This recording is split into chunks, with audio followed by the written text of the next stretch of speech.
Hello everyone, welcome to Priyanshi study circle. आज यही video रे परीक्षा दर्पण 2025 इतिहास और राजनीति विज्ञान मॉडल क्वेश्चन पेपर 3 रो सब्जेक्टिव आलोचना करवा। प्रश्न 1 ए 1935 मसीहा भारत शासन आईन अनुसार ओडिशा रे केबे निर्वाचन कर क्यों राजनीतिक दल मैंने भाग नहीं और केतोटी लेखाएं आसन दखल करथिले। उत्तर है 1935 मसीहा भारत शासन आईन अनुसार ओडिशा रे 1977 जनवरी 18 रु जनवरी 23 तारीख पर्यंत 56टी आसन पर निर्वाचन अनुष्ठित है। जातीय कांग्रेस व्यतीत यह निर्वाचन में प्रतिद्वंदिता करुवा अन्य प्रमुख दलगुड़िक थे पारलाखेमुंडी महाराजा कृष्णचंद्र गजपति नेतृत्वाधीन जातीय दल, कनिका राजा शैलेन्द्र नारायण भंजदेव संयुक्त दल, खलिकोट राजा रामचंद्र मर्दराज स्वाधीन दल। या व्यतीत केतेक निर्दलीय प्रार्थी निर्वाचन में प्रतिद्वंदिता करथिले। यह निर्वाचन में कांग्रेस 36टी आसन लाभ करथिला। ओडिशा रे जातीय दल और संयुक्त दल यथाक्रमे 4टी और 6टी और स्वाधीन दल और निर्दलीय प्रार्थी 10टी आसन में विजयी होइतिले। तार किंबारे रहिला 1978 मसीहा रु 2000 मसीहा पर्यंत भारत सरकार द्वारा सहरांचल और ग्रामांचल बेकार युवक युवती मान प्रस्तुत योजना गुड़िक किपरि कार्यकारी होइछि। उत्तर है 1978 मसीह आरंभ है समन्वित ग्राम उन्नयन योजना और से वर्ष आरंभ है ग्रामांचल नारी और शिशु विकास योजना। 1999 मसीह आरंभ है स्वर्ण जयंती ग्राम्य स्वरोजगार योजना। 2000 मसीह आरंभ है प्रधानमंत्री ग्रामोदय योजना। यही योजना दुईटी मुख्य विभाग थिला। गोटी थिला प्रधानमंत्री ग्राम सड़क योजना और अन्य थिला इंदिरा आवास योजना। 4 पॉइंट है सहरांचल बसवास करथुवा बेकार युवक और युवती मान कर्मसंस्थान 1997 रे स्वर्ण जयंती शहरी रोजगार योजना आरंभ है। प्रश्न बी देशीय राज्य मिश्रण फल राजा माने केउं सब उपभोग करुवा सुविधा सुजोग वंचित होइथिले। उत्तर है मिश्रण चुक्ति अनुसार देशीय राजा माने शासन संपर्क समस्त क्षमता संपूर्ण भाव भारत सरकार हस्तांतर कले। देशीय राज्य मानकर कौन स्वतंत्र स्थिति रहिला नहीं। राज्य हराई राजा मान वार्षिक पेंशन व्यवस्था करागला। यह राजा हाथ पांठि बोली कहगला। यही पांठि राज्य आदाय होता राजस्व भित्ति स्थिरीकृत होइथिला। राजा मान व्यक्तिगत संपत्ति राजप्रसाद तथा पदपदवी से सुरक्षित रहिला। यह गुड़िक वंशानुगत भाव से वंशधर भोग दखल करेंगे बोली स्थिर होता। देशीय राज्यर कर्मचारी मान प्रादेशिक सरकार माने कर्मचारी भाव में ग्रहण कले। तार किंबारे रहिला द्वितीय पंचवार्षिक योजनार रूपरेख किए प्रस्तुत करथिले। यही योजनार प्रधान उद्देश्य कौन थिला और यार जेकोसी दुईटी लक्ष्य उद्देश्य उल्लेख कर। उत्तर 1956 और 1961 मसीहा थिला द्वितीय पंचवार्षिक योजनार कार्यकाल। द्वितीय पंचवार्षिक योजनार रूपरेख प्रस्तुत करथिले विशिष्ट अर्थनीतिज्ञ professor PC महालाल obese. Bharatiya Samaj रे समाजवादी व्यवस्था प्रचलन थिला। यही पंचवार्षिक योजना प्रधान उद्देश्य। यही योजनार मुख्य लक्ष्य गुड़िक थिला जातीय आयर वृद्धि, मौलिक और बृहद शिल्पायन को गुरुत्व दे शिल्पर विकास, निजुक्ति सुजोग देवाई व्यापक व्यवस्था एवं आय और संपत्तिर सुषम बंटन। प्रश्न 2 रहे ओडिशा रे पर्यटन शिल्पर विकास निमंते सरकार नहीं 3 गोटी पदक्षेप उल्लेख कर। उत्तर है ओडिशा रे पर्यटन शिल्पर मान्यता मिली। पर्यटन विकास पाई ओडिशार कला और कारीगरी तथा कुटीर शिल्प प्रोत्साहन देवाको अनेक व्यवस्था कर जाइछि। ओडिशार हस्ततंत हस्तशिल्प चित्रकला शिल्पकला को भारत अन्य राज्य भारत बाहर अनेक देश मान परिचित कराइबा पदक्षेप ग्रहण कर जाइछि। कारीगर मान को सरकारी प्रोत्साहन जोगाई दि जाउछि। बुणाकार कलाकार मान स्वार्थ को रक्षा करने पर्याप्त व्यवस्था कर जाइछि। पर्यटक मैंने ओडिशार कला सामग्री प्रति आकृष्ट होउछन्ति।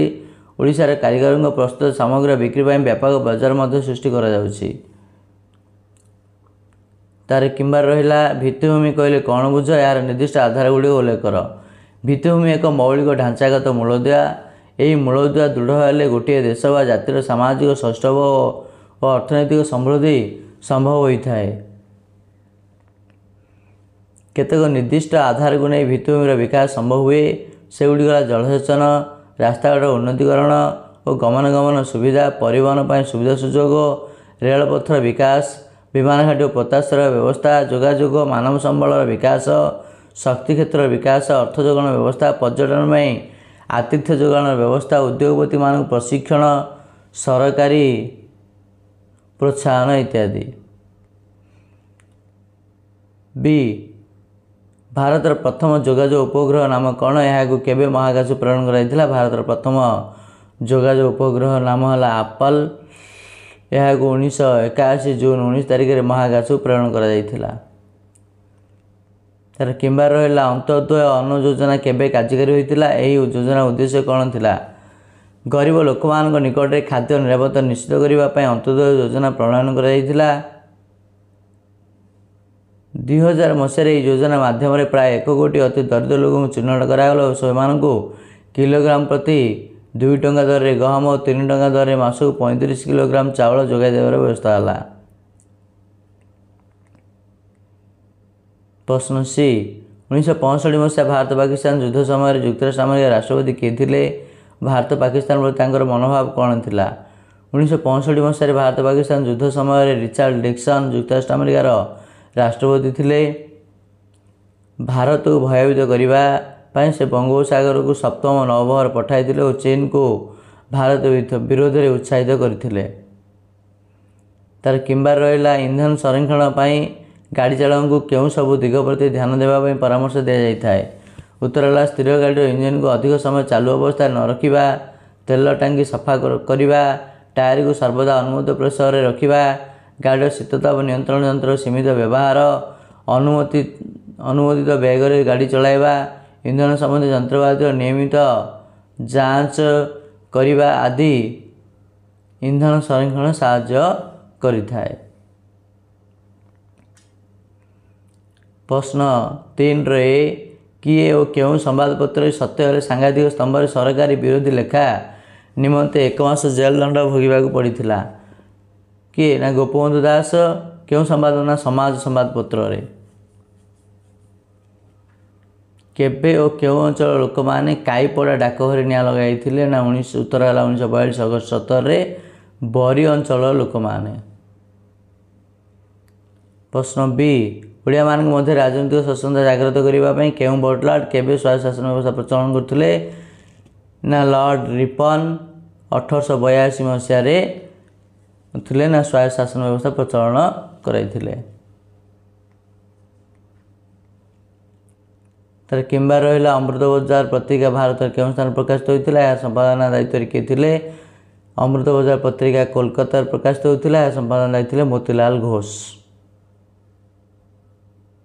ପ୍ରଶ୍ନ ସି. ପଣ୍ଡିତ ଜବାହରଲାଲ ନେହେରୁ କେବେ ସୋଭିଏତ ରୁଷିଆ ଗସ୍ତରେ ଯାଇଥିଲେ? ସେଠାରେ ଦୁଇ ଦେଶ ପରେ ଉନ୍ନତି ଆଣିବା ପାଇଁ କେଉଁ ସ୍ପଷ୍ଟ ମତ ପ୍ରକାଶ କରିଥିଲେ?